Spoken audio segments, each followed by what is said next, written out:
Good evening, ladies and gentlemen, and welcome back to the 19th hole. We are live on In Between Media, sports, lifestyle, everything in between. We have reached the best week in championship golf, the pinnacle where every professional golfer measures how they are worth in the world of championship top level golf, whether you're on the Live Tour, the PGA Tour, or for a couple guys, it's on the DP World Tour, or you're just an amateur. To be on the grounds at Augusta National is legendary in itself. Most of us will never sniff that property. Most of us will never play around anywhere as close to as nice as Augusta National Golf Club in Augusta, Georgia. 95 of the top golfers in the world are in attendance, vying for the green jacket. I am absolutely geeked. I got Connor. I got Jake. We are about to hit this so hard. I hope you're ready because this show is going to be off the charts fun. Let's hit it.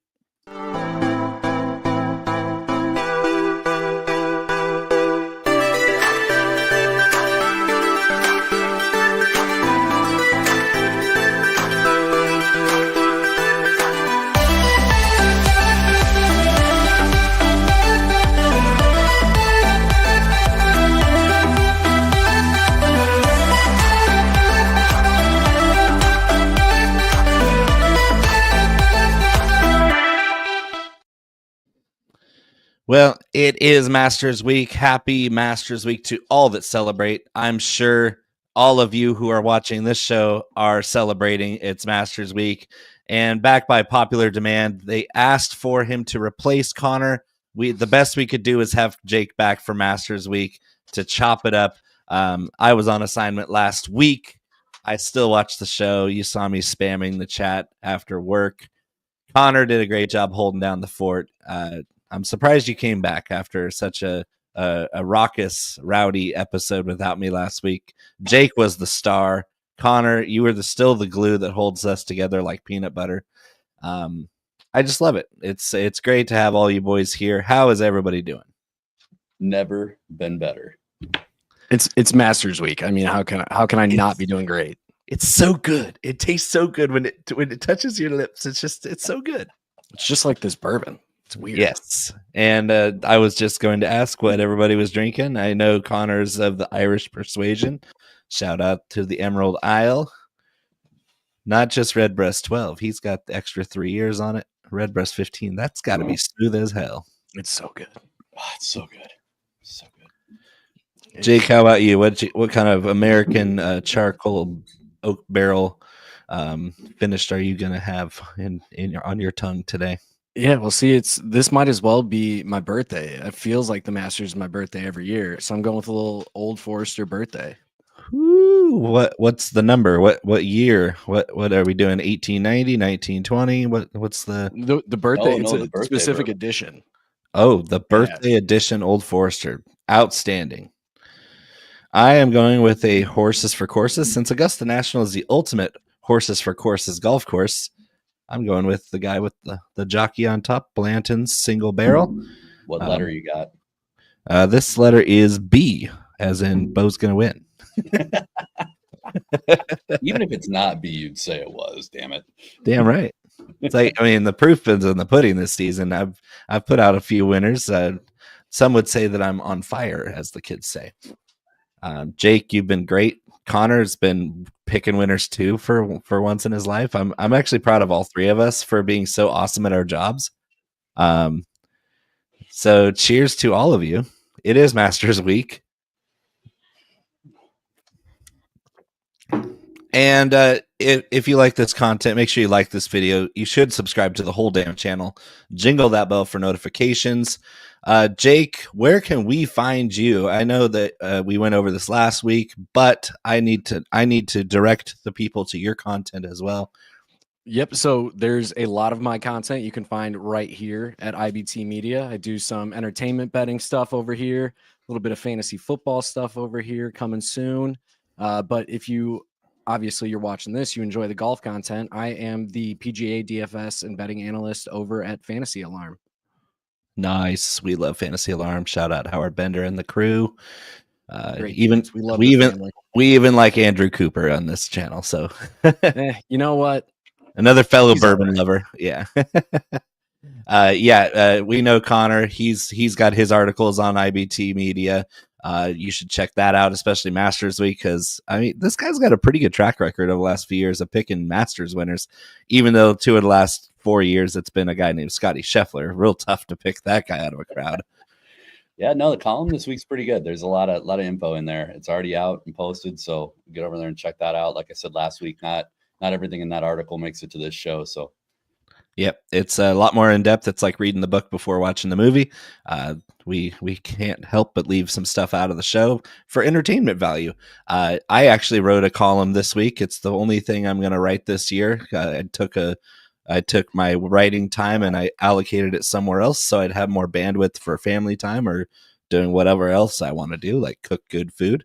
But I was requested that I write a Masters Best Bets article on bettingpros.com. So if you are interested in seeing how rusty my writing is after a season of not doing it, then go to bettingpros.com and it's there for all your best bets Masters edition. And again, a lot more detail than what we're going to cover on this show. But let's get into the news of golf around the world of golf. We have the news Niblick right after the drop here.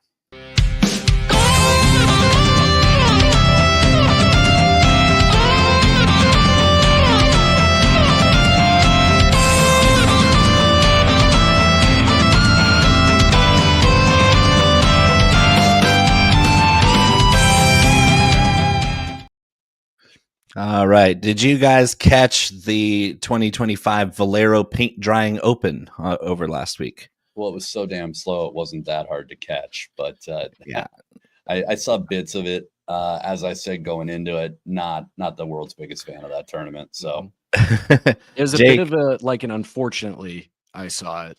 Yeah, it was really bad. I'm not going to spend too much time on Brian Harman's victory at the Texas Open, where he was gifted a pair of boots that he would never, ever grow into. He finished the round in 5.5 days, and he held on. He shot a 75 in the final round to hold off 3 of the guys that I had outright bets on who finished in the top 5. Great job, Brian Harman. I hate your stinking guts. I wish somebody else would have won, but congratulations. It is really hard to win on the PGA Tour. Your disdain for Brian Harman is, I mean, he's a great person. I just can't stand watching him play golf. There's a couple guys, like I am a big advocate for not giving a rat's ass about pace of play on tour.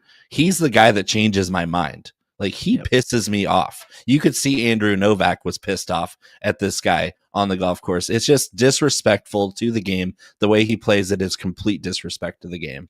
Well, and Novak doesn't even line shots up, dude. He just walks up and hits. And so, like, I know, and to piss that guy off, it's got to be a feat in itself. I was gonna say, I feel like it would take. You might be able to punch Novak in the face, and he would laugh. I'll buy you a beer. He would probably laugh about it. Yeah, but he was shaking his head because, I mean, Harman was backing off of putts. He was backing off of approach shots. He already takes 3 years to line up a shot. And so, pace of play on tour. If you take away Brian Harman, I have no issue with at all with it because these guys are playing for lots and lots of money and we can't fathom what that's like. Even if we're playing in a competitive tournament on our own home course, pace of play matters a lot in the recreational game. It does not matter on tour, except for that guy right there, Brian Harman. So unbelievably boring final round. Unfortunate result because of all the guys we had, all 3 of us had at the top of that leaderboard, except for him. So we all hate Brian Harman winning. Moving on. The Champions Dinner was tonight. Every Tuesday before the Masters tees off, all the prior champions are invited to don their green jackets and look goofy for a group photo, like Craig Stadler and Phil Mickelson, who's the least photogenic person on planet Earth. Although he's a great, funny guy, he cannot take good pictures. All the champions get to try out the menu that the previous champion designed.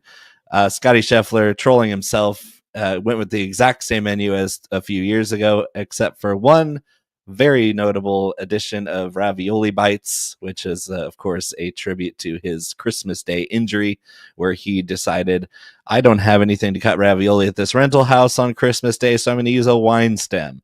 And a wine stem through the hand is what caused him to miss some time and not quite look like himself yet this season. The Champions Dinner, what do you guys think? Connor, what do you think about the Champions Dinner? Is it awesome? Is it kind of boring? Is it just slow news day? I think it's indicative of the person Scottie Scheffler is. I think it's like very basic middle-aged guy type of menu. You know what I mean? So yeah, I think from it's Texas. We're gonna have brisket and jalapeno shotgun shells. I mean, I'd totally get down on it, right? Like if we were having a barbecue, I mean, it's that type of menu. And they all can't be Hideki Matsuyama style with just right, yeah, or John Rahm with the paella, and some of them are really awesome. I was gonna say, at least it wasn't Bubba Watson. At least it wasn't grilled chicken, mashed potatoes, corn, chicken fingers, mashed potatoes. Yeah, literally, like basically what you'd order off a kid's menu at Texas Roadhouse. Like, just throw the peanuts on the floor. This is Augusta National, sir. I would honestly, if I had the choice between Bubba's dinner or just like walking around property eating random shrubbery at Augusta, I'd much rather do that.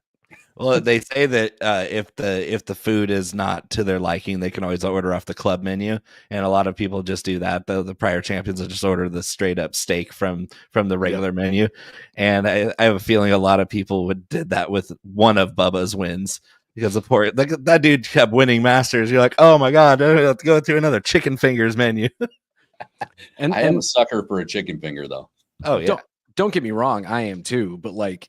Wreck the chicken. We're sitting in a room with a bunch of millionaires, right? And like, if Bubba would have at least picked a good dessert, it'd have been fine. But basic boxed confetti cake and vanilla ice cream, come on. I just got a bunch of chocolate lava cake from Chili's. I'd infinitely prefer that. Yeah. Oh, I love confetti cake. I don't know, man. That's a toss up for me. I do too, but I just feel like making it in the ovens at Augusta National, it probably was pretty dry. Yeah, I'm with you. All right, so the hand cut raviolis, that's hilarious. That's a great little touch to Scottie Scheffler's Champions Dinner menu. I just thought I'd throw that in there because it's really, really funny. Self-own.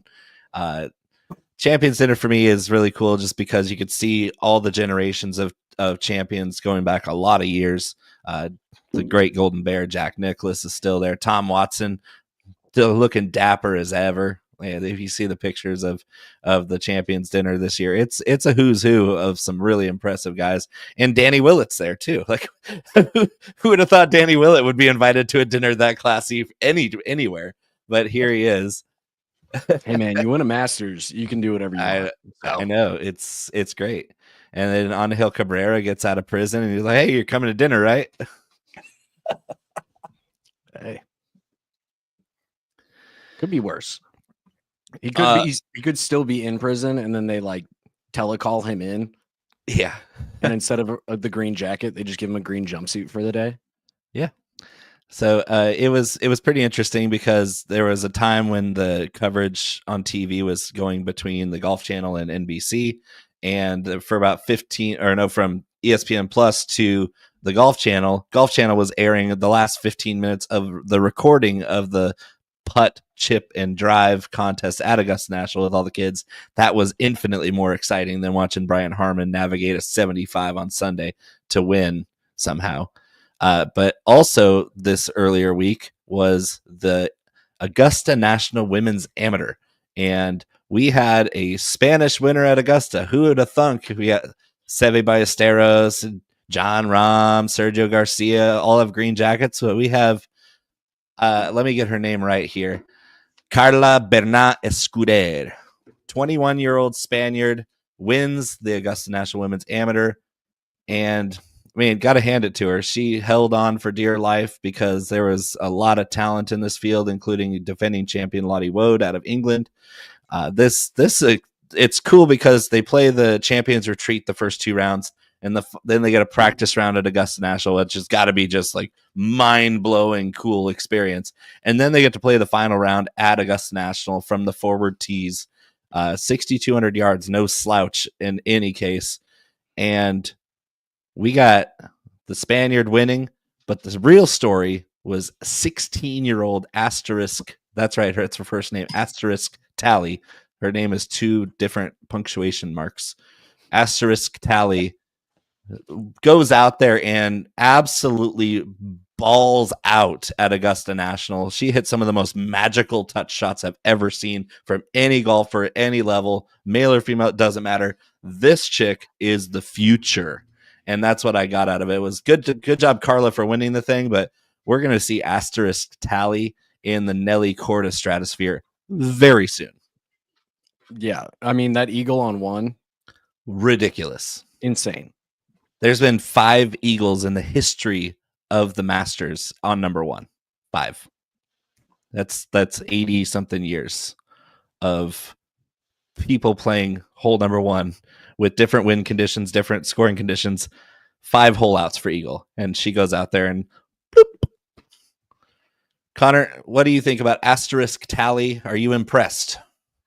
Very impressed. I was more impressed with the amount of people at the bar walking by going, what does that say? Like, nope, that's definitely her name. No, it's like, so that got old real quick, but no, I thought the final round had a fair amount of drama to it. I mean, you were kind of hanging on every shot, and I mean, it was solid golf from all the ladies that we were getting to watch. So, but I'm with you. Yeah. She is a future superstar for sure. Like the unmatched touch, clutch play coming down the stretch too, really trying to rally at the end. She birdied 2 out of the last 3 holes coming in. So definitely made a charge. So it was good golf for sure.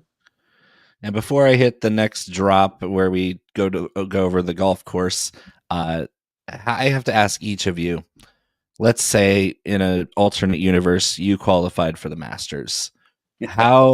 What is the speed in which you're driving down Magnolia Lane for the first time? Jake. Oh, I'm not driving. I'm walking every step of it. Maybe I'll even get a push cart and make my buddy push me up and down it in a push cart. Whoever I choose to be my caddy for the week. A Publix shopping cart. Yep, literally, just to soak it all in. Give me I'll take a Walmart shopping cart that's missing one wheel and the other one is doing the spinny thing where it doesn't actually touch the ground. I'll take that. Shocking your hands. I just thought that's how that wheel was supposed to work. That's not how that works. Shit. Apparently not. I'm with Jake, man. I'm walking it and I'm slow walking it. Yeah, I would drive because I think it'd be cool to like rent a 56 Corvette convertible, and I'm gonna run one of those banners down the side, and I'm gonna go parade speed. Like we're talking princess waving at everybody along the way. Even the grounds crew is gonna be seeing me drive down at 4 miles an hour at Jake's walking speed. I'd be passing Connor at his walking speed, but Jake's walking speed, that's how fast I'm driving in a convertible, a classic convertible with a banner saying who I am so I don't get tackled by security or arrested like Scottie did at Valhalla. And I'm driving parade speed. I'm going to put it in drive. I'm going to let off the gas and just coast. And it's going to be princess waves for everybody. That's my Magnolia Drive dream. Speaking of that, real quick, do you think Angel Cabrera and Scottie talked about their time in the clink? Oh, of course they did. Like somebody had to make the joke. Like, at the dinner too. Like at the dinner, somebody had to make that joke. Yeah. How many shadow swings do you do per minute? Was your celly cool with you just like lining up putts in your free time? Aim point in the cell. I could feel it in my feet. Use an aim point to figure out where he's got to stand to take a piss. How many fingers to the outside the cup are we for this? You got to be careful doing that motion to people. Yeah, but it's a good prison joke. I mean, we all have seen Shawshank Redemption, so it's yeah. The back nine's got a whole different meaning in the old prison. Yeah. Scottie spent 2 hours in jail, and Angel's like 2 years is what I did. So it's a big difference.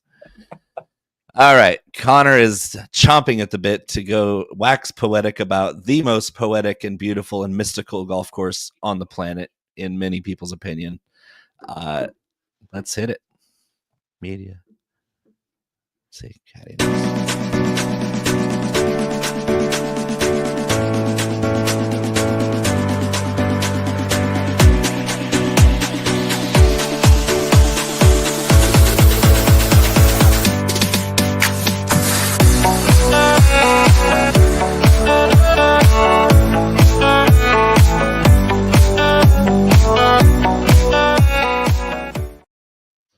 All right, Connor, take it away. Augusta National. I was just thinking during the drop there that what you need to do is drive down Magnolia Lane, top down, your top off. I think. Oh, I think absolutely. Oh yeah, tarps mental off. imagery. 100%. I'm not wearing any clothes other than a Miss America type sash. I love Or if this. I do it, I'm not going down Magnolia Lane, getting to the pro shop, buying some stuff, putting that on, and then wearing that in the car. I'm wearing a pimento cheese sandwich with Georgia peach ice cream sandwiches over my chest, Holy God. like a coconut bra. Before this gets worse, we are obviously at the Masters at Augusta National Golf Club in Augusta, Georgia, par 72. Yardage is about 7,555. Bent grass fairways, bent grass greens. Augusta National Golf Club is as difficult as it is beautiful. The course truly tests every aspect of the game, not the least of which is the mental side. Every type of shot is required here, and knowing where and when to hit those shots is at a premium. The modern iteration of Augusta National plays much longer, has proven to favor players that do have adequate distance off the tee. Outside that small edge, there isn't any one thing in particular that can be pinpointed other than the entirety of the rest of your game.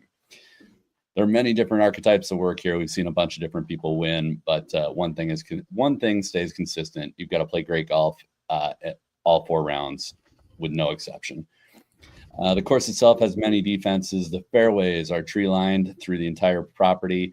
Trees are utilized to narrow the fairways in some spots. They're also used to obstruct some of the sight lines and throw off your positioning for your second shot. The precision piece that impacts the biggest thing with the precision piece, the second shots, really comes into play with how like unlevel and undulating this place is, all the elevation changes. Even if you're deadly accurate off the tee, you can still struggle on your second shot. Question, Connor. How Yes, many square feet of Augusta National are flat? I think it's approximately 0. Yes, correct. Correct. 0 flat square feet on Augusta National. I guess unless you count tee boxes, which I don't.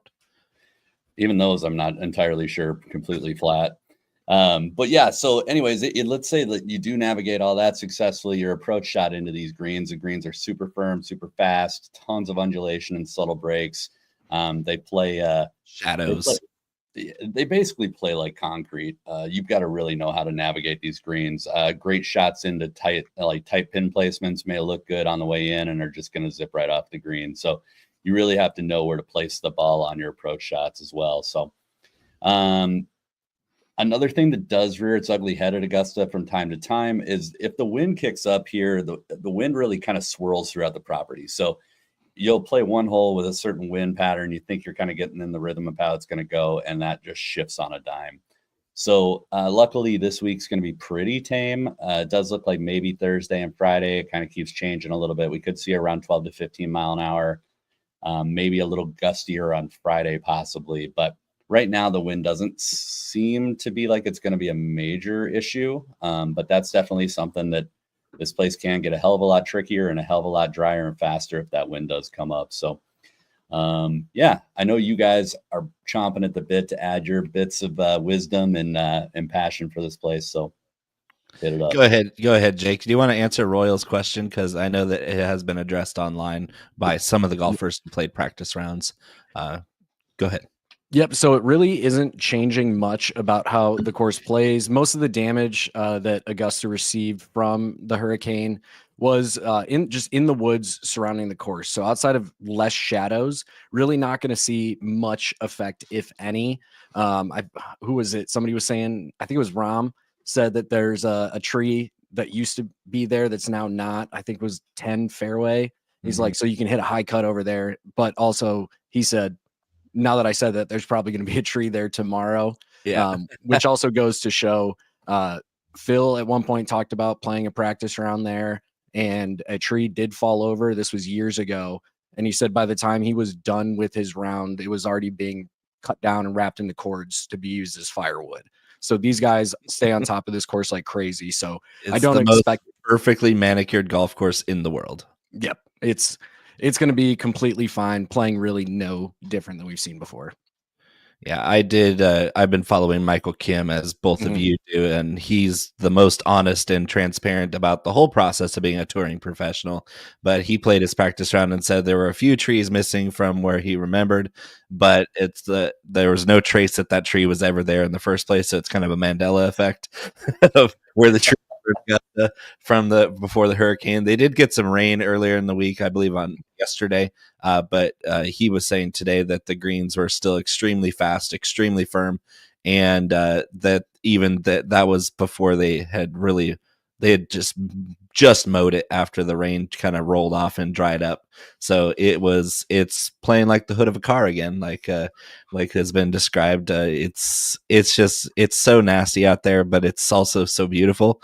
I think I described it as nostalgia that stays fresh. So it's like Wonder Bread nostalgia. I don't know how to describe it. It's like every time the Masters comes around, it's so perfect. It's so awesome to take it in as a consumer. And it's got to be even more crazy as a person playing in this event. So it's everything Conor said, where you have to be perfect. You have to be below the hole. If you're above the hole here, good night. You might as well pack your shit up, because you ain't going anywhere. You're not going to score from above the hole. You're going to be making lots of big scores. If you find Rays Creek during Amen Corner, good luck doing anything after that. It's curtains. You have to be flawless. We saw near flawless performance from Ludwig Oberg last year, and then he dunked it on 11, and then Scottie won by 4. So it's like Scottie was perfect. And even though Scottie was perfect, he still looked like he was human until the back 9 on Sunday. This course will demand everything out of everyone, and it's the guys who think their way around and don't crack under the immense pressure of the moment that will win the green jacket. And it, like Conor said, it has been every type of golfer you could ever think of. Well, and you just said something that reminded me of one of the pressers today, thinking man's game, right? Nobody's more of a thinking man than Bryson. And his quote about the course, when asked what holes he's most afraid of, All of them is what he said. Yeah. So nobody plots and schemes their way around or thinks through a round of golf more than Bryson DeChambeau. And if he's worried about all of them, everybody is definitely worried about all of them. You should be. Yeah. It's going to be brutal out there. And I'd love to see carnage, especially carnage where the weather is going to be absolutely perfect is the best kind. Because you're like, it looks like, there's nothing in their way to be good scoring. But guess what? Augusta National is anything but a normal golf course. Yep. But so going back to what was said, how we've seen every type of player kind of win here. While that is true, there are some very interesting correlations that we can make after looking over the last, the stats that I have go all the way back to 2009 with a good level of correlation here. So if we look specifically at the last 7 winners of the Masters, all of them were either top 30 in the official World Golf Ranking or Data Golf's internal ranking. They finished top 15 in either one or both of the 2 majors prior.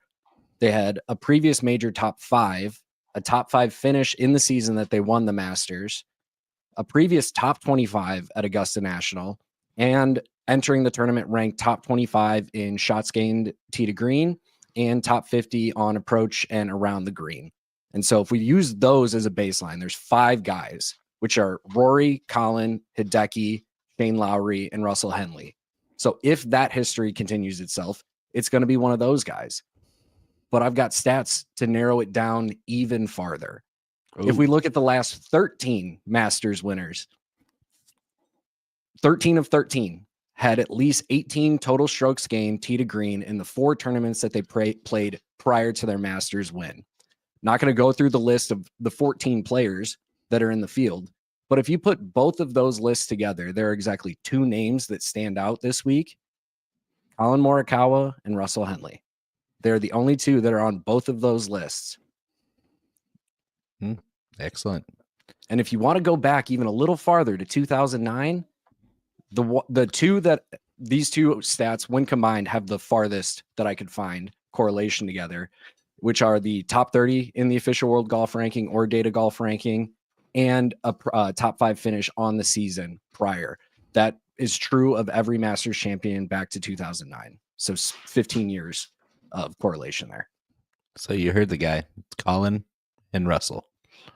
They're the favorites based on the data. It's weird. They're both on my card. They're both on both of your damn cards. It's uncanny. It's uncanny.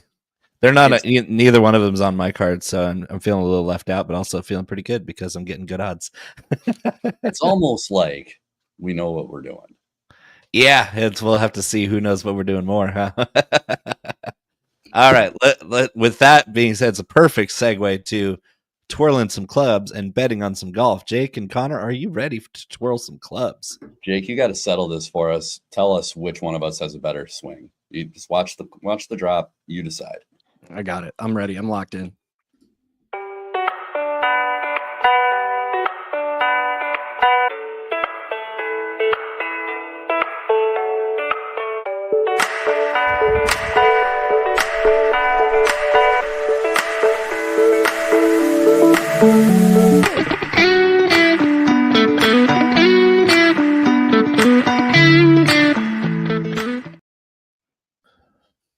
The answer is it should be Bo, but he swings from the wrong side. Yeah, it's backwards. So if I could take Bo's swing and make it right-handed, that would win. So Connor, you win by default because you're right-handed. I think Connor's swing reminds me of Ludwig Oberg's swing, which is compact and simple and easy. Mine's got a lot of moving parts, which is it's a great thing. I have a good short game because I don't know where the ball's going off the tee. And we might have seen Jake just pipe in 3 woods on a driving range earlier this week. I believe. Yeah, I saw that. Yeah, I saw that. The old school 3 wood that he's never going to ditch. It's not that old. We can play. It's like a 3-year-old Cobra Speed Zone Tour head. Oh, but that's a good club. It's so good. That's going to be a club that carries through generations. That's going to be like your Adams Tight Lies. I may or may not have 3 more of the heads in case they break off. So that's in case the face cracks from too many sweet spot strikes. Adams Tight Lies. Hey, what a reference, right? Or a zebra putter. I'm sure you had one of those. Dude, my dad swore by zebra putters. For the Tight Lies, though, are we talking pre-purchase or post-purchase? Either one. Oh, back in the day, pre-purchase. Pre-purchase. That's the correct answer. The first hybrid, the first real hybrid. All right. We are betting on golf, club twirls, DraftKings Sportsbook odds. Scottie Scheffler, have you heard of him? He's some guy from Texas, defending champion, getting the same odds he got last year when he was a champion, plus 400. I have a feeling none of us are going to be betting him at plus 400. In agreement, Jake? Yep. Connor? Yeah, no chance.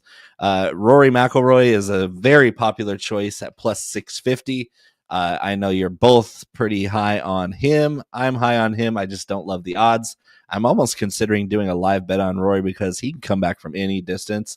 I'm just really afraid that since 2011, this guy has been completely snake bit by the Masters. This is his great white whale. He needs the green jacket in his 17th time he's been here.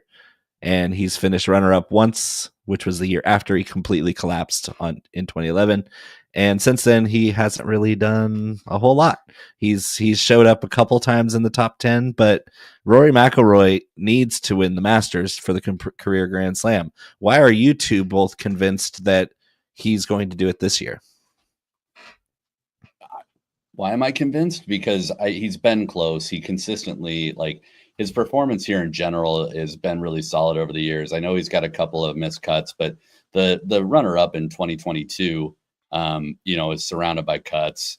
Came back in 24, finished T22, not exactly confidence inspiring. But the big things that we were saying about Rory at the time were where's he at mentally, right? He was all over the place. There's all kinds of political shit going on. That figured into it. He's going through like some remnants of a divorce and all that stuff going on. So there was that piece. And the other thing too that we were consistently until about 3 starts ago digging on Rory about was his wedge play and his short irons, right? Which I think we all would agree like are just ridiculously improved over the last probably 6 weeks. And so the only spot that Rory's got a hole in his game right now is with the putter. And if you look at what he's been able to do with the putter at Augusta over the years, this is a guy that is very familiar with the breaks and the subtleties of these greens. He's always gaining strokes on the flat surface at Augusta. So in terms of a get right spot for his putter, I think that this really has all the makings to be that. And then the rest of his game, I think, is nails right now. This is maybe the most collected and like confident Rory that we've probably seen in years. I just think he's primed. Yeah, it's the same thing for me. This is the best Rory McIlroy we've ever seen entering the Masters. Right. Since the appearance last year, 6 wins between tours, multiple top 2, multiple runner-up finishes, I think 8 more top 5 finishes. And like Conor said, the putter had kind of been what has held him back at times when he struggled the most. He's gained, true strokes gained on the field with the putter each of the last 3 events. The only event this year in which he lost strokes with the putter compared to the field was Genesis, and he still finished tied for 17th there. But I think Conor nailed it. The wedge game, the around the green game is so improved for him from when we've seen him struggle that if there was, if 650, obviously tough odds to get excited about, but I like that number so much more than Scottie being higher, just because I think Rory truly is the most prime for success at this event. Hard to argue with the recent form. He is the only multiple-time winner on tour this season so far. That goes a long way. It goes a long way, like what Jake said. Correlation of coming in hot makes a big difference at Augusta National, especially when you're coming in hot and you have the course history behind it. Course experience matters just as much.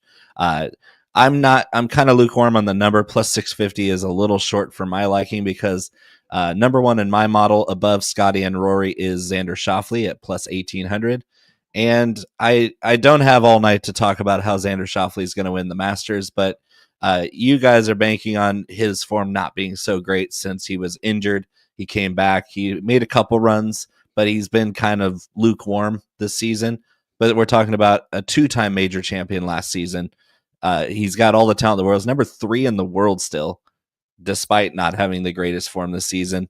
And number 1 in my model, which only goes back 24 rounds, he's top 10 in every single category except for strokes gained on par 5s. And I think Xander Schauffele at plus 1800 is an insulting number to bet on for somebody with that much talent, that much upside, and 4 top 10 finishes at the Masters. That's where I'm banking on it. Is just the insanely high odds, the payout for Xander Schauffele winning his 3rd major in the last 2 seasons. The mental game, the short game, the scrambling, the ball striking, it's all there. Xander doesn't have weak spots. And that's why, Conor, I know you disagree with me vehemently, and I want to give you the podium because I got to hear why Xander Schauffele is not going to win the Masters. I'm not saying that Xander Schauffele can't win the Masters, and he does have excellent course history here. It would not surprise me in the least if he did win the Masters. However, coming in here, he is hemorrhaging strokes in a lot of the key categories. The off the tee game has been an overall struggle all season. Like we said, this is a second shot positional course. You can't screw around. I don't know about that. As far as his around the green game goes, not been great over the last 4 starts. As a matter of fact, he has lost strokes to the tune of an average of 2.5 over that span. And he has not gained strokes putting since August of last year. So there's a lot of things with him that, like, I know it's Xander. I know he can pop at any time. I know that he is world-class. Possibly he might be the best player in the world when he's on. I just don't see those signs of life right now. It's a scary bet. And I like JT a little bit better, and I definitely want to overinvest in Rory. Okay, that's fair. Jake, you have a take on Xander Schauffele? Yeah, I agree for the most part with what Connor's saying. Where I do give a little bit more favor towards Xander is last week not last week, but at Valspar we saw his iron play and his approach game bounce back in a really big way, gaining nearly 3 true strokes on the field with the iron play. And if that can keep him in contention here, as we've talked about, you don't have to score a ton at the Masters. You just kind of have to avoid those big numbers.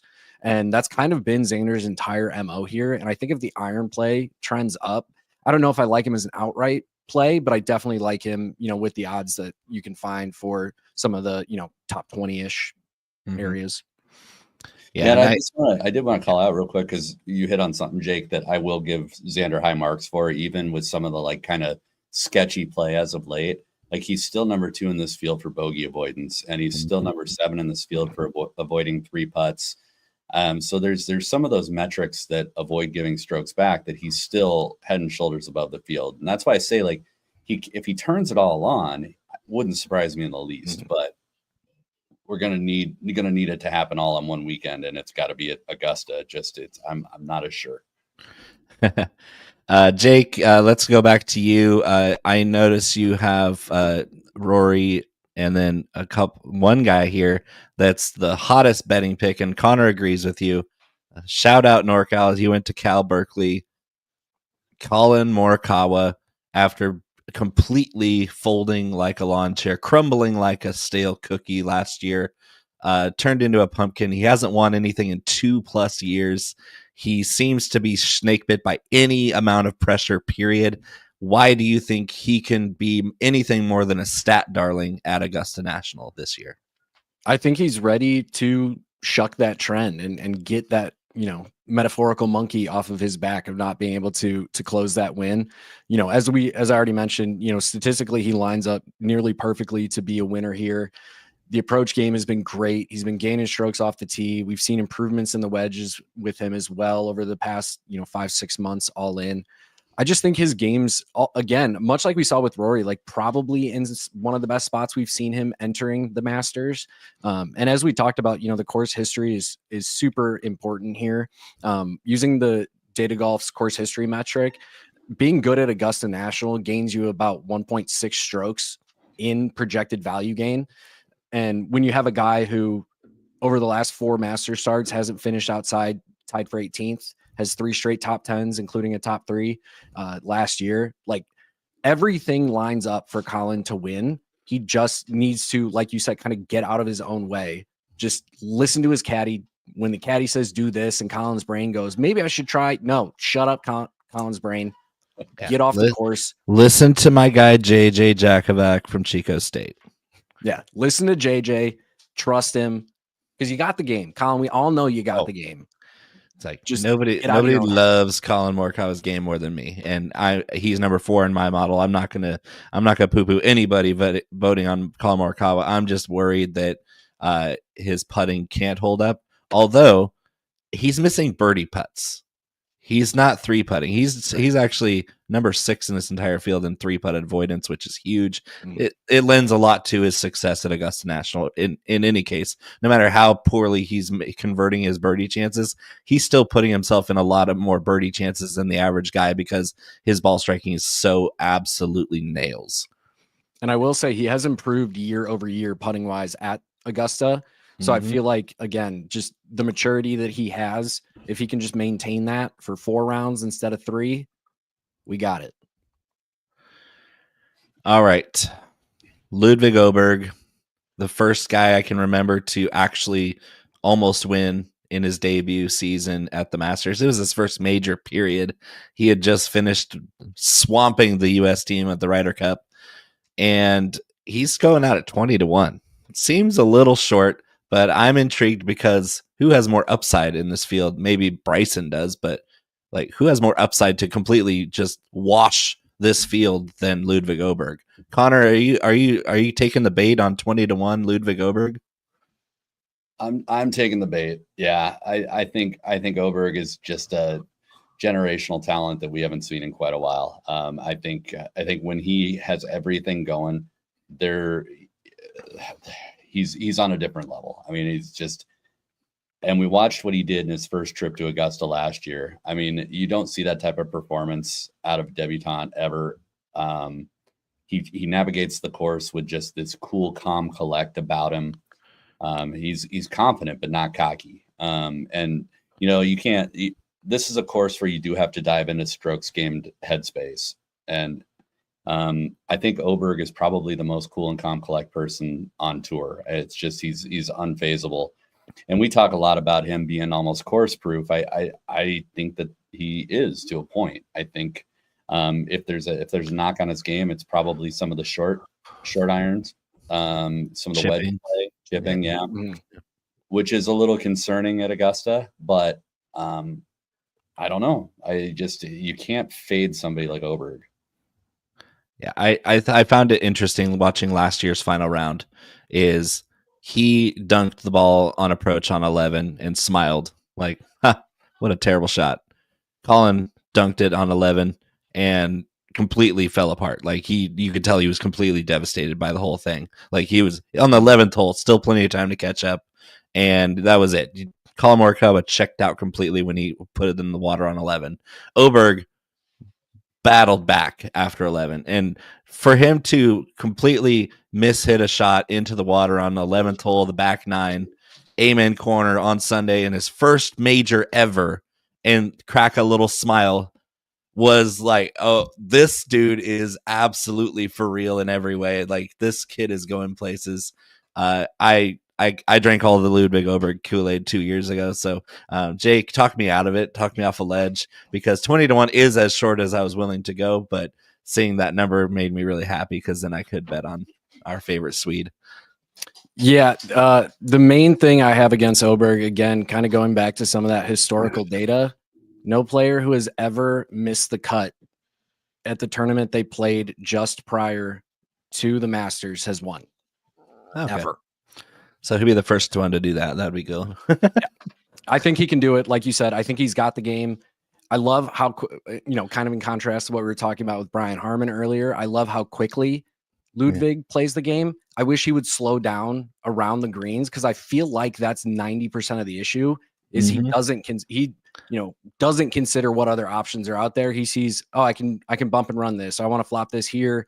I want to land it. And he just tries to do that and doesn't consider the poor outcomes of the shot. So I almost feel like the cool, calm collectedness of him could get in his way at Augusta because around the green is the only reason he didn't win last year. It was the only statistic where he lost strokes on the field. So I feel like, he's got to dial that in if he wants to break through and truly get that win this week. And he's got to answer Royal's question real quick. I mean, statistically last week, it's around the green. It's the putter. I mean, he lost 2.5 strokes putting last week. Yeah. Rest of the game was fine, but he just had a very flat week on approach. If I had to make a guess, I'd say at Valero, he was trying out some shots. He was trying to get some feel on some stuff. I don't know that he took it seriously. And that is weird as that is to say, but that's what I would infer based on the performance and the stats. And that's the other thing with Oberg is he's not one of those players that has one part of his game that truly carries him through the tournaments. And he's just kind of hoping the other things click because he just kind of does everything well and isn't really elite in any category. If something's even a little off, he can stay in contention, but it's hard for him to get that win. Yep. We've seen it. Underrated creativity, though. That's what I like about it. For as young as he is, he's extremely creative, which I think lends to his early success last year at Augusta. Confidence, but not cockiness. He sees the shot. He's just so calm. Mid range. Let's start with Jake's pick, Shane Lowry here. I like it. I don't know if he has the short game chops. I mean, he's a great chipper. Obviously, Dr. Chipinski has him on the Rolodex. But putting wise, Shane Lowry scares the shit out of me because his putting is streaky at best. And that's what's kind of thrown him through the fan at Augusta in years past. From off the tee, he's okay. On approach, this is one of the best players in the world. What's the thought process behind Shane Lowry, Jake? Yeah. some of it boils down to some of the correlative stats that I shared earlier, but really with Lowry, I feel like he's a guy who, again, kind of struggles to break through that spotlight when it comes to certain events, specifically the majors. However, do see some promising things. He's not missing putts as drastically as he was in years prior. There was some where it was like he's still missing them, but not quite as bad. What does that mean? Like, there's sometimes when you watch Shane Lowry putt, if you look at years past, where you're like, I saw the line on TV and you were 12 feet right of it. Like, he's so bad. Yeah. Just some of the absurd putt green reading stuff that has got, kind of hurt him throughout his career. I think he's gotten through a lot of that, which will save him. If you look at 2024, when he lost strokes with the putter here at Augusta, a lot of it was that, just like very poor reading of the green, missing it completely, and putting himself in those spots where you can't come back. You're praying that you only have to use 3 putts to get it in now. So I think just because he can avoid some of that, his game is in really good shape entering the tournament. That's what gives me, some favor on him, especially with the odds that you can get for him on DraftKings versus other books. Other books have him, 30,000 to 3,500. DraftKings has him up at 4,500. I'm going to take that. That's a number I like. That's a good deal. Connor, you have a guy that obviously was one of the 2 guys that boiled down in Jake's stats that correlate to success at the Masters. Russell Henley, Bermuda specialist, but also a Georgia native, extremely masterful short game, which obviously makes him pop in every stat model at Augusta, because that's what we're leaning into. We're leaning on chipping, putting, scrambling, getting the ball in the hole, because Augusta National is going to put all of these guys over the coals when it comes to short game. Russell Henley's got one of the best in the world. What goes into can Russell Henley get off the tee here? Because a lot of you mentioned it's a second shot golf course positional. I would say that it's arguable that you can't position yourself for that second shot if you don't position yourself off the tee in the correct landing area. So where you're not necessarily looking at long drives or good drives gained, you're looking at strokes gained off the tee, where it's like, yeah, you put it down there in the fairway. You found that 70% of the time these guys are finding the fairway at Augusta National because they're wide. But if you're in the wrong part of the fairway and in a crazy side hill, Russell Henley, he doesn't know where his tee shots are going, and his approach game has been good this year. But can his short game carry him to a green jacket? So what I said was actually that it's a second shot course that you need to be accurate with your position off the tee. But okay. I wasn't gonna say anything. I just thought that it was funny. You said it was a second shot course. I was like, no, sir. But no, to your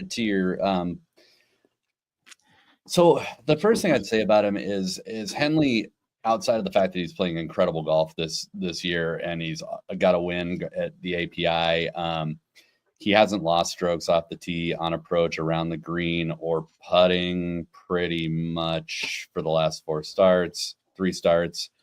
And then on the accuracy piece, he's a shorter hitter off the tee. I'll definitely say that. He's about 293 yards on average.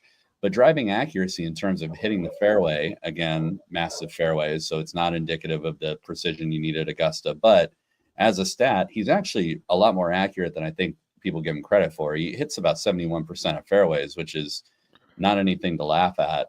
Where he does tend to struggle historically is actually greens and regulation. So he does tend to get a little bit wily on some of the approach, but over the last 12 months, that's really been rectified. So, yes, there really is not a whole lot of area to poke a hole in his game. And when that putter gets going, I mean, you look at some of the last 5-6 starts. I mean, he just doesn't miss when the putter is rolling. He's as good as it gets. And then around the green, I mean, even at API where he had to be good around the green, he gained almost 7 strokes. So, there's a ton of like with Russell Henley and the way he's playing, the way he's coming in. And then on top of that, I mean, he doesn't have terrible course history here. I mean, it's nothing to get super excited about, but he does have a 4th place finish in, I believe it was 2023.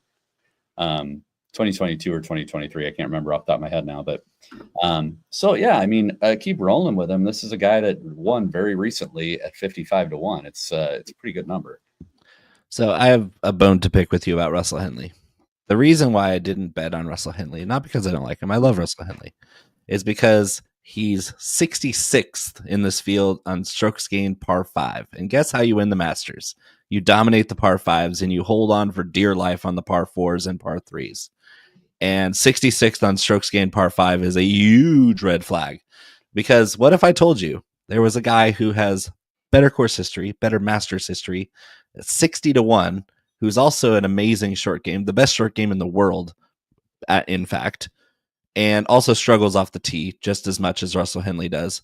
But he's also just better in every way. And number one in this field, number one, that's 1 out of 95 in this field on strokes gained par 5. That would be the formerly mulleted Australian Cameron Smith. 9th last week at Doral, which is a much better comp course than fucking San Antonio. I just think Cameron Smith, you roll out of bed and the guy's short game carries him on golf courses like this all the way.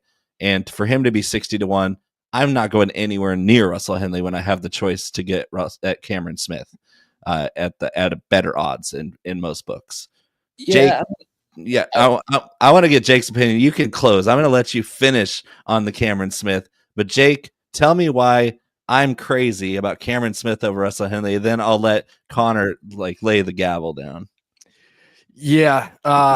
I think Cam Smith is just too bad off the tee consistently to win here. I think that if you look at Henley's appearances, specifically his Masters appearances, he's never really lost strokes off the tee. He's never really gained strokes off the tee. It hasn't really hurt him.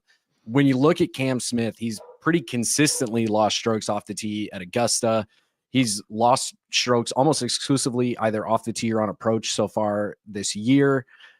I just don't know that I can trust the current form of his game. You know, there's times where his driver can be a neutral club for him. I'm just not sure that this is the week to make that bet. All right. But I do like the number. Yeah. The number is amazing. The live discount is great. Connor, tell me why Henley is better than Cam Smith at the Masters, even though there's no evidence to that regard for at least in results. Yeah, I mean, maybe not in results, but statistically and what we're targeting, Henley demonstrates statistically that he is has better play here. Cam Smith, I think. So I like Cam Smith for a lot of the reasons you said about his wedge play, his putting, his overall short game. Like it's hard to take it away from Cam Smith. He's amazing. I think the biggest problem with Cam Smith is really he's started making some noise on live, but it's been just so sporadic here and there. And you look at the tracks they play generally, you're not talking about the world's toughest courses. You're not talking about the world's toughest fields.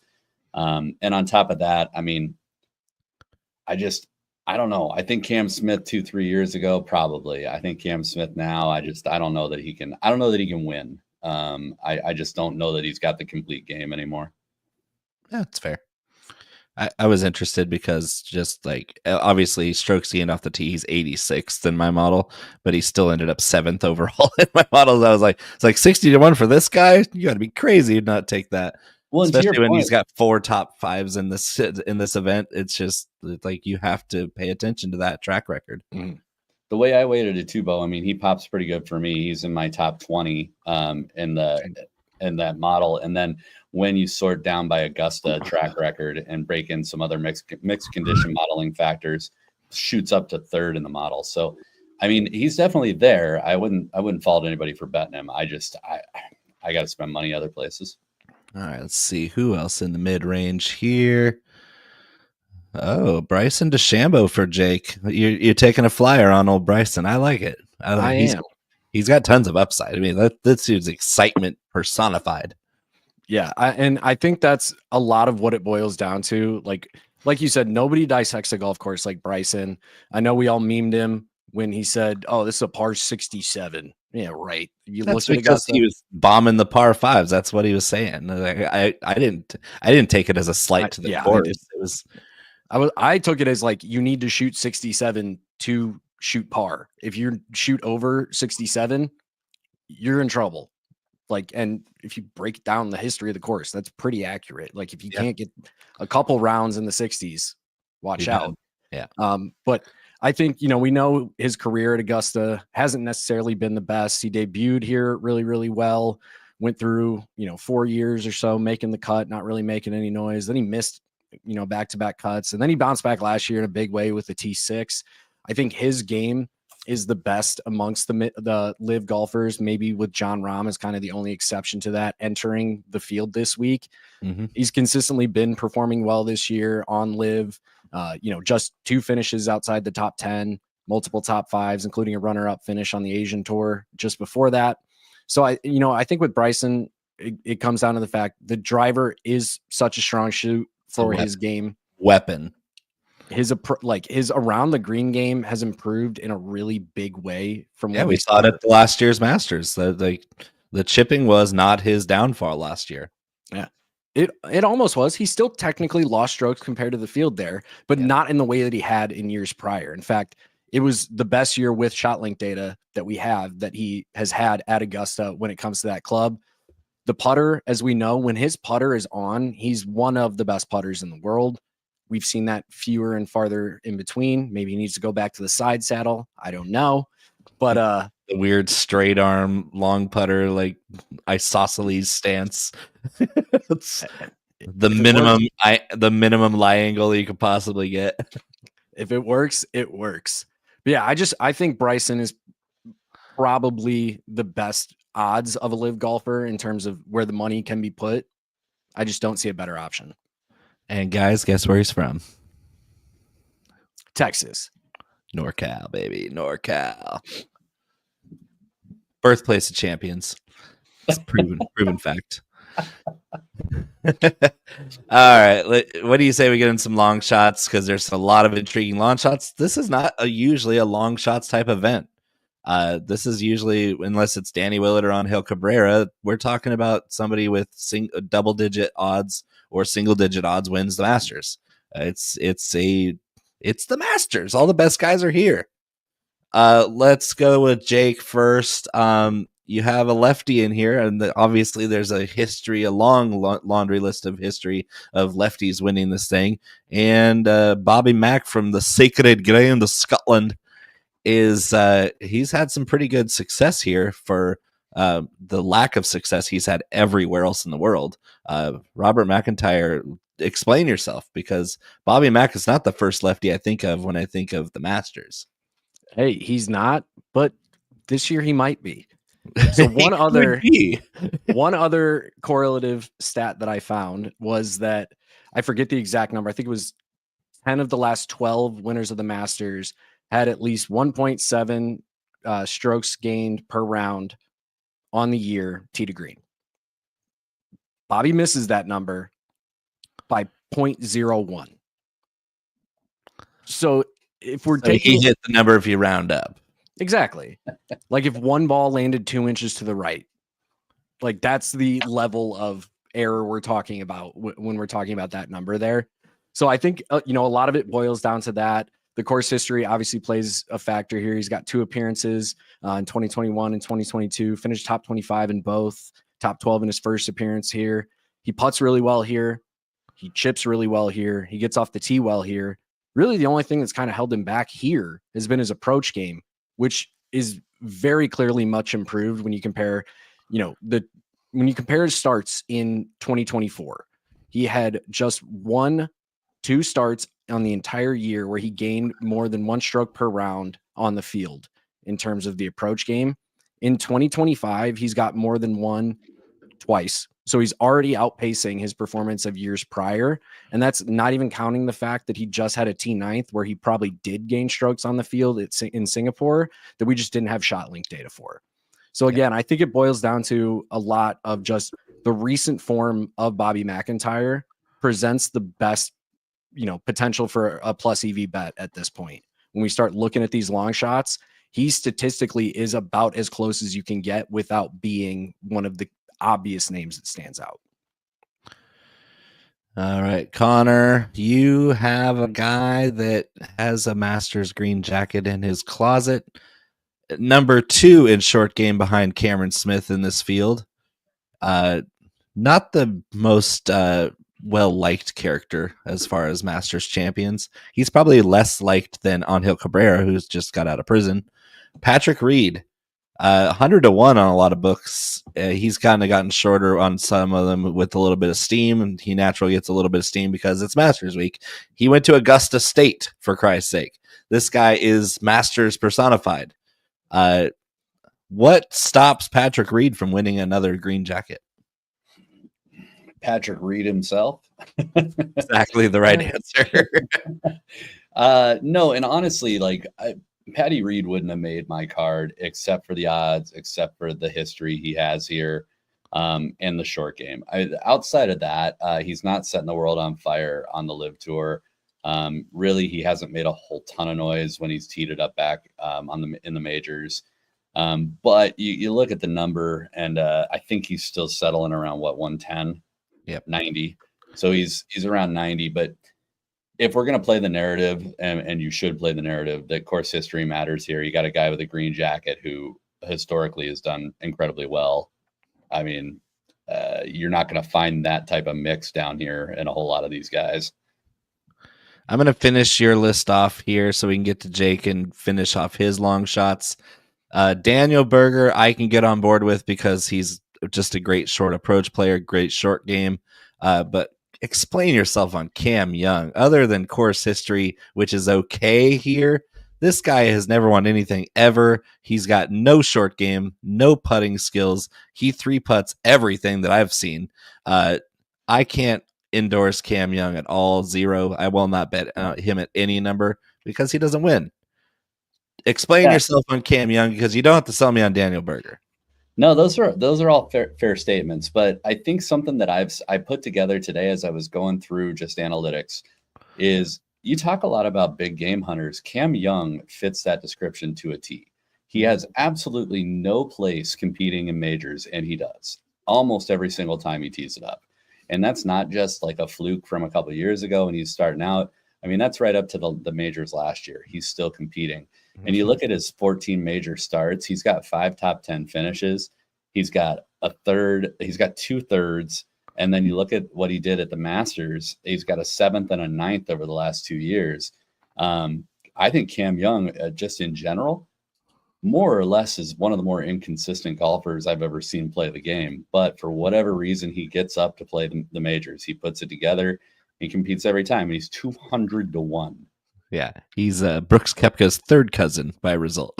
I wrote him up as Brooks Koepka without the attitude problem, and that's what he is. It's true. All right, Jake, you have JJ Spawn and Davis Thompson. Explain your reasoning behind those 2 long shots. Yeah, Spawn mostly just boils down recent form. Just really, really good. He's playing great. Yeah, top 5 over the last 4 weeks in terms of strokes gained tee to green amongst the field. So that's where he comes in. I think the more interesting name that I found when doing some diving was the Davis Thompson pick. And it boils down to basically 2 things. He's 16th in the world off the tee this year and 35th around the greens. Like, he has most of the game that we look for of a guy to perform here. I don't know if he can win, but it wouldn't surprise me for him to be in conversation in future years of one of those guys who comes to Augusta National, debuts really, really well, and then we have to just start talking about him more. Right. The concerns I have with both of them is they've kind of made their hay on shorter golf courses. When you filter for courses over 7,400 yards, JJ and Davis Thompson both completely disappear from the top half of the rankings. But you can't argue with results, and JJ Spawn's form has been spectacular kind of everywhere this season. And so I'll withhold my judgment on how he's done on longer courses previous to 2025 because he's been better this year for sure. He's turned into a different level of golfer. And then Davis Thompson, the dude's just streaky.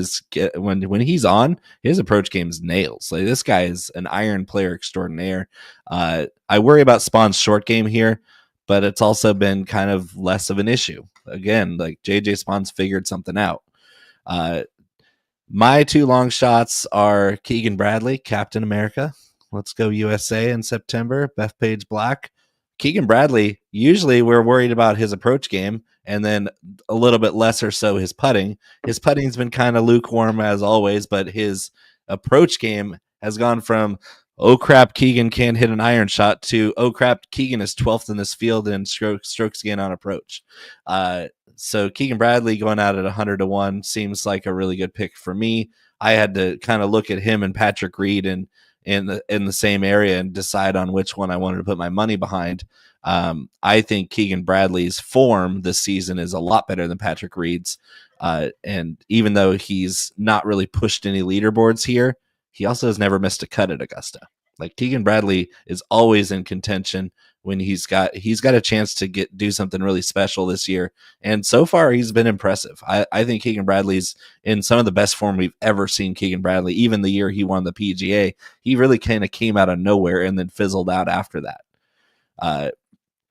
My last guy on the board is basically a short game YOLO pick at 250-1, Christian Bezuidenhout. He's played the Masters twice. He made the cut both times. And Christian Bezuidenhout he's missed the cut in his last two starts, but he's also got 2 top 10s this season.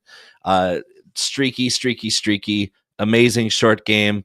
And when he gets hot, he's just as good as anybody else in this field. On approach, off the tee, he's decent. He's a long hitter that has some chops there. I think that's a guy who could surprise by showing up and cracking top 20, top 10. That's kind of what I have in mind. But throwing a couple bucks on a 250-1 South African that has no business winning the Masters, that would be one hell of a story, wouldn't it? We talked about it last week, Connor. We've spent $5 in worse ways in our life. Yeah, we do this on every show. way dumber shit. Way dumber shit. I burned that same amount that I'm betting on Christian Bezuidenhout. I burned on a can of Celsius today. So I probably went through like $12 worth of Zins today. So I get it. Yeah. Those are the gifts that keep on giving though, boys. They are. Royal, my Canadian brother, is laughing at me. Okay. I'm with you. I like Bez.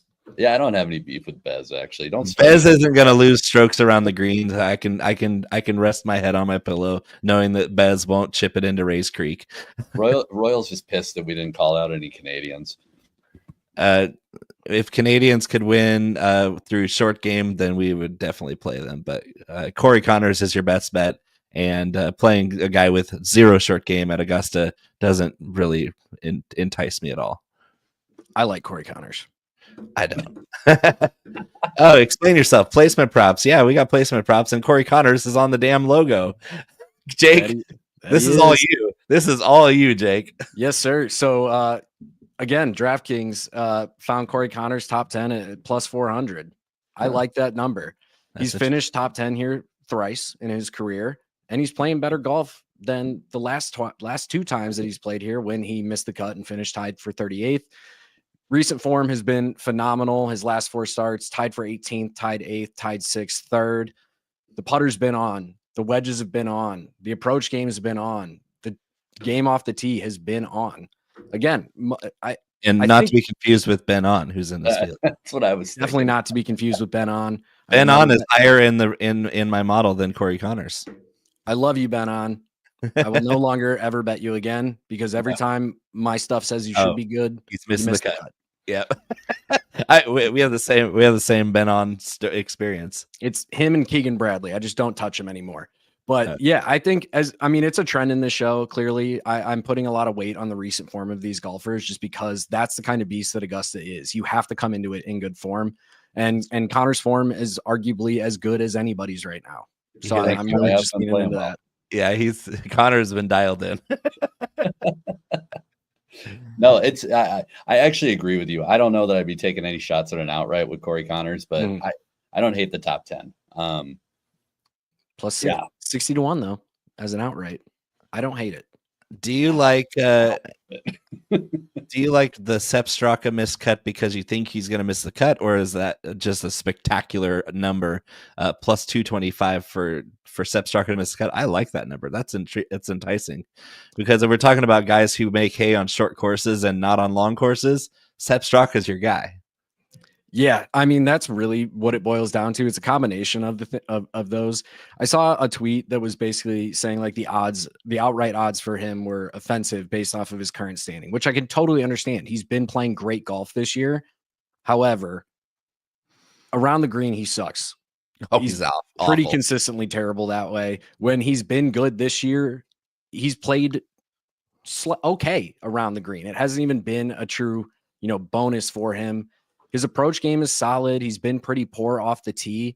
I just feel he's too many holes in his game going into this event. And it's almost less of I don't think he has the skill set to make the cut because he's made the cut here in his last 3 starts. It's clearly something he can do.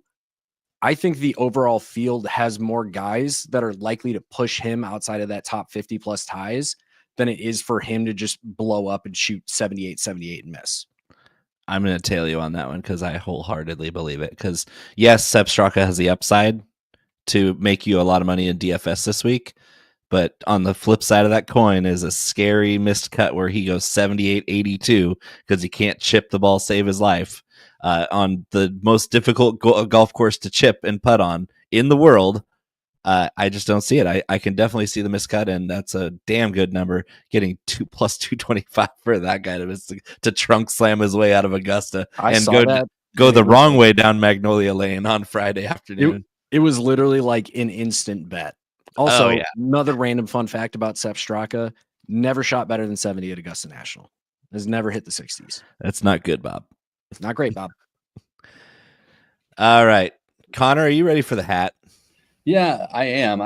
There were a couple props I want to call out though before we get there. Sorry. Just super quick. Sorry. I had to step on your feet. Well, no.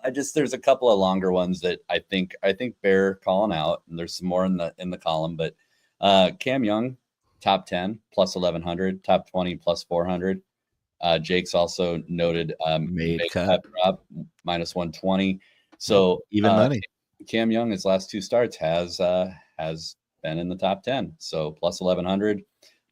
History tends to repeat itself here. I like that a lot. Brooks Koepka to miss the cut, plus 200. Spicy. And then top Spaniard. A lot of people are lining up to play John Rahm. Sergio is in better form. And he's got better odds, plus 230 for the top Spaniard. I think that can actually really happen. John Rahm has a propensity for blowing up. So, did you know Sergio Garcia's middle name? Is it Bo? No, it's Brian Harman. Yep, I would agree. They're the same guy. He somehow managed to get a jacket. So Sergio, actually, I think Sergio might be worse because he's a terrible human being that whines about everything.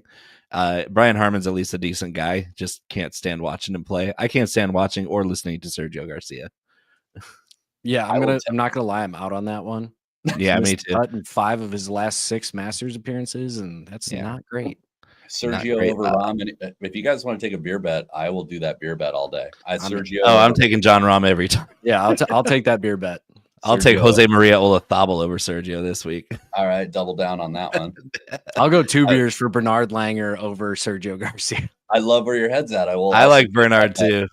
Bernard's in his last one. He's doing it for the vibes. You guys are gonna hate life. I'm gonna make you eat words. Well, if Sergio finishes the first round in less than 7 hours, then I guess we'll be fine. Hat.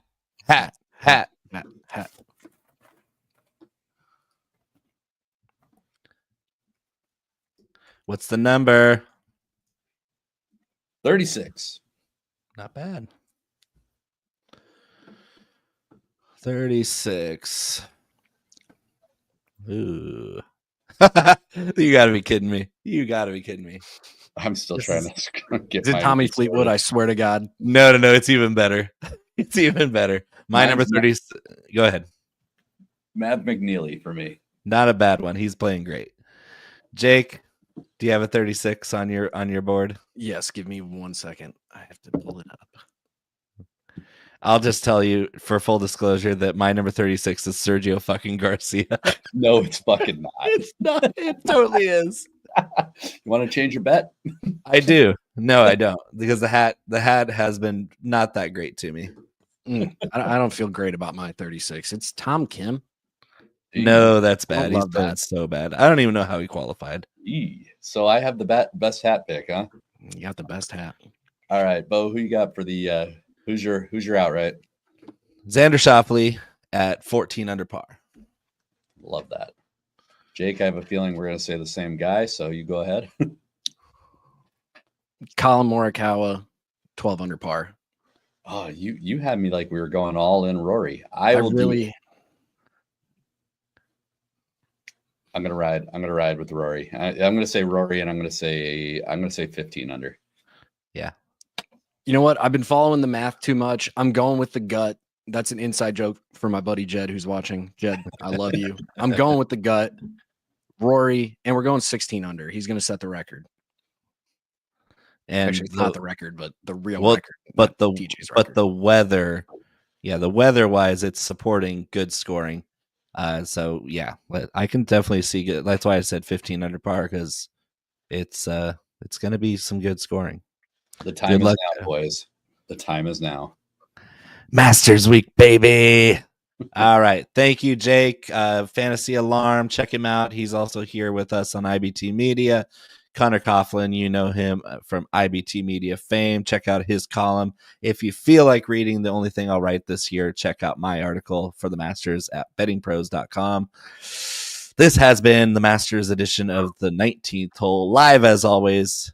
Like, subscribe, jingle the bell. Thank you again.